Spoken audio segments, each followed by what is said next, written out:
Are you in a relationship and are giving away all of your emotional energy and then are wondering why you're so fucking tired and withdrawn all the time? Look, some folks have a shit ton of emotional energy in their bank, emotional millionaires, so to speak, and they can afford to infuse every single thought and reaction with intense emotion. Other folks, whether due to past trauma, their particular upbringing, supposed societal norms, or that's just how they're built, only have a little emotional currency in the bank at a time, and once spent, they've got to save back up again. If you're lacking in funds and you go to the mall or wherever the fuck with a millionaire and you try to keep up with their willy-nilly buy every damn thing in sight buying style, your ass will go bankrupt almost immediately. And you'll become forlorn just following their ass around the store watching them try shit on or whatever the fuck. Then the emotionally rich person gets confused and doesn't understand why the emotionally deficit person has no enthusiasm and all of a sudden won't invest in all of their shit.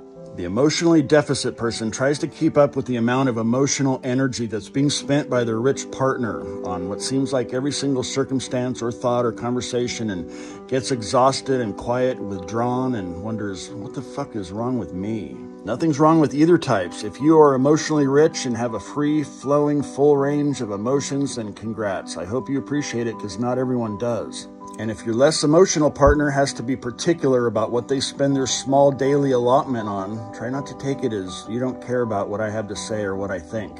And turn it into something about you, blaming them, and get all emotional about it, which makes them go into emotional debt from defending and engaging when all they're actually doing is conserving. Some people are so emotional that they're like big-ass loaded and charged storm clouds, just looking for things to strike. Do circumstances that you see in the outer world trigger you often? Does reality not conforming to your expectations terrify you? Does your emotionally deficit partner annoy you? Do your own thoughts haunt and plague you? Could be you're just brimming over with emotional energy, too much to store, and like that storm cloud, you are seeking discharge. I am not an emotionally rich person, so I cannot speak to what that's like. But what I observe is that if you're not careful, you'll set your life on fire and fry your relationships with your lightning. My advice is to find something fruitful or positive to aim that intense energy pregnant with potential possibilities at. Fire burns shit down, but it can also purify if you learn how to wield it. If you are emotionally deficit, you probably don't really cry, you don't get wound up by shit easily, you don't feel as deeply as others seem to around death and tragedy. Well, you're not fucking broken. There's generally a reason for it. It's often a means of self-protection. It's a mechanism.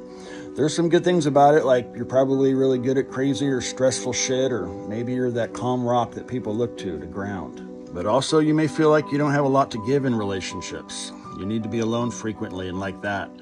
If you want to expand your emotional capabilities, then work on it. It's possible. Poke a little hole in that dam and erosion will do the rest. But in the meantime, consider that your emotional bank account is not very fat and you have to spend wisely. You can engage with your partner without burning through your emotional budget. It looks like this. Let your partner feel whatever the fuck they want to feel about whatever the fuck they want. You can be attentive and ask questions and make them feel heard without making it about you or that them feeling bad is somehow your fault, which has a huge emotional price tag, and you burn the fuck out and go broke. If your emotionally rich partner happens to be in storm cloud mode and are aiming emotional lightning strikes at you, that's not cool, because it is coaxing out the little bit of emotion you have, and your well will run dry, and you will cease to consciously act and will begin reacting in an emotional deficit. You don't have to try to fucking fix everything. Let the emotional person be emotional. Emotion just seeks release, so let it. If, however, it's expressing as angst and you become the target because you are familiar and safe, it's okay to not engage emotionally and switch to an empowered logic mode. It's okay to walk the fuck away for a minute and let shit cool down. Then come back and at least let them know how it feels to be struck by their lightning. We have to be willing to do whatever reasonable action we can to not let ourselves be drained or unjustly blamed or be a fucking lightning rod. It's a very noble and altruistic thing to do for someone you love, but I do not recommend it. You'll eventually melt. At the same point, we have to have enough discernment to figure out if we actually are triggering or upsetting our partner because we actually are being an asshole. If you're emotionally deficit, then you probably let a lot of shit slide. You just take it because you simply don't have the energy to spend even in defending yourself verbally with such frequency. If you are emotionally charged, it's normal for you to let everything out and just be done with it. And for you, feeling big things is familiar and no big deal. The emotionally deficit person tends to eat shit, and that shit stores up and eventually it will release. And even if it's just a small outburst, it's shocking to everyone because they aren't used to it. Sometimes you shock yourself. If so, that's a fucking clue. An emotional person is always fucking emotional, and their outbursts have become normalized, and they may not even notice they do it. I recommend for both types of folks, scream into a damn pillow once in a while, and or do vigorous exercise or some shit.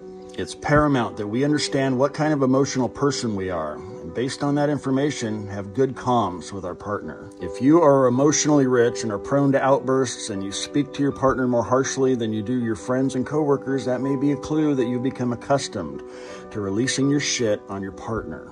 If you are emotionally deficit, you likely have a very deep and well-hidden insecurity, and you are making every outburst about how you're not good enough, or you're not wanted, or you're a piece of shit, and you can't even make your own partner happy. Your work is an inner one. Trace those feelings back to a genesis. Perhaps you have abandonment issues from early on. I mean, anyone who's simply been dumped will likely be reminded of it in current relationships, and it'll make you fucking weird if you're not careful. A long relationship with minimal comms can feel like death by a thousand cuts. Those little things, the eye roll, the sigh, the passive-aggressive comment, it all adds up for both people. And those 1,000 cuts all add up to a huge hurt. And we may end up unknowingly resenting our partner for those 1,000 cuts we can't even remember with our mind, but are stored in our salty emotional skin. Here's a little secret for both sides of this coin. Never say you. You did this, you did that. That never fucking helps. It just makes people defensive and even more upset. Dig deep and find what emotion is being activated in you and present it as such. Like, that interaction made me feel like shit, like I'm not good enough, or I'm unwanted, or I'm not feeling heard. It feels like I'm not important enough. Like that, figure it the fuck out. Sometimes our partners throw sparks, but if we didn't already have particular piles of gunpowder in there, there would be no fire or explosions.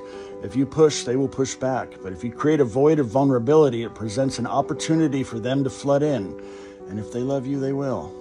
You have to be vulnerable and honest. If you're not, then you're fucked. Because hear this, no one can logically argue with you about how you feel if you leave them the fuck out of it. I'm going to say that again. No one can logically argue with you about how you feel if you leave them the fuck out of it. Introspection will help the emotionally rich person understand themselves better so they can aim all that amazing potential emotional energy somewhere helpful or useful or positive. Introspection will help the emotionally deficit person understand why they are emotionally deficit as they journey through the layers of neural scar tissue to that tender middle they've been protecting so that they can start to actually feel. All this fucked up shit you're feeling, you wouldn't feel without your partner. Relationships are kind of fucking amazing like that. Also painful, but amazing.